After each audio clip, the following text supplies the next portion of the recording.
L'ONU en action, un programme de la télévision des Nations Unies.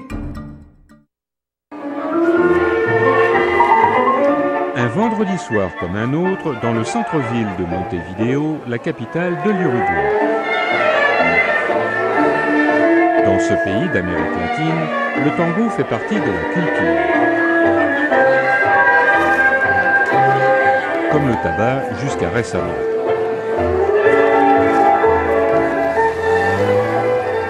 En 2006, une initiative a créé un précédent pour le continent aussi bien que pour le reste du monde. L'interdiction de fumer dans tous les endroits publics clos en Uruguay. Le docteur Laura Robayo est une spécialiste en cardiologie et elle est membre du CIET, le Centre d'investigation de l'épidémie du tabac en Uruguay. Le tabac est la cause principale des décès évitables dans notre pays. L'Uruguay a aujourd'hui des lois anti-tabac parmi les plus strictes au monde, tout en étant le premier pays d'Amérique latine à imposer ce genre d'interdiction rigoureuse dans les lieux publics.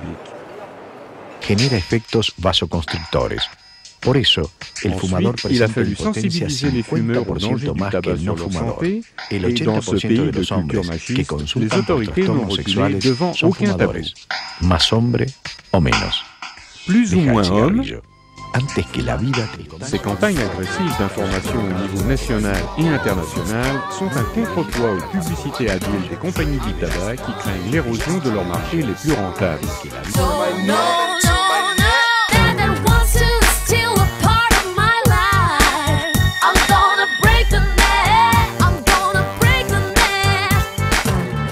À la fin de l'année 2008, le gouvernement de l'Uruguay a ouvert un nouveau front dans la lutte contre le tabac.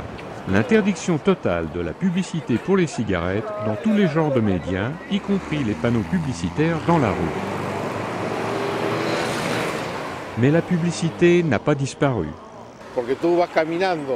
Eduardo Dreyfus, un militant anti-tabac et membre du CIET, pense que les compagnies de tabac continuent de faire de la publicité invisible pour leurs produits dans la rue.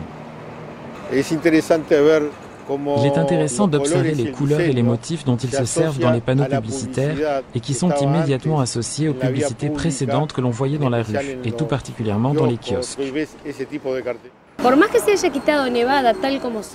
Carmela tient un kiosque où elle vend des Nevada, les cigarettes les plus populaires en Uruguay. On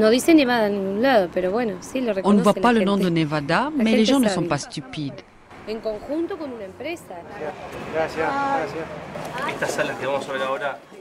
Tabar Vázquez n'est pas seulement l'un des meilleurs spécialistes du cancer en Uruguay, il est aussi le président de ce pays et la force principale derrière la campagne anti-tabac. Au début, nous avions l'impression de mener une mission impossible. Mais maintenant, il y a eu une réduction sensible dans la consommation de cigarettes. Mais combien d'autres pays ont pris des mesures rigoureuses pour protéger leur population des dangers du tabac? L'Organisation mondiale de la santé estime que 5% seulement de la population mondiale est protégée par le genre de législation que l'on trouve en Uruguay, alors que le monde en voie de développement continue d'être dangereusement à la traîne. Ce que nous voyons donc maintenant est une baisse de la consommation du tabac dans les pays industrialisés, alors qu'elle augmente dans les pays en voie de développement. Le docteur Mirth Roses est la directrice de l'Organisation panaméricaine de la santé. Nous avons constaté que là où la politique du contrôle du tabac a été mise en place conformément à la Convention mondiale contre le tabac, le nombre de fumeurs a diminué.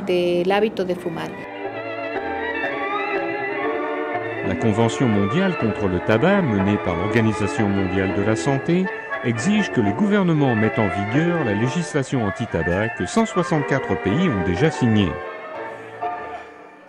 Mais à moins que plus de pays ne suivent l'exemple de l'Uruguay, des millions d'adultes et d'enfants sont menacés de mort par les maladies causées par le tabac, y compris la génération future. Le preguntaste si quería fumar? Est-ce que tu lui as demandé s'il voulait fumer?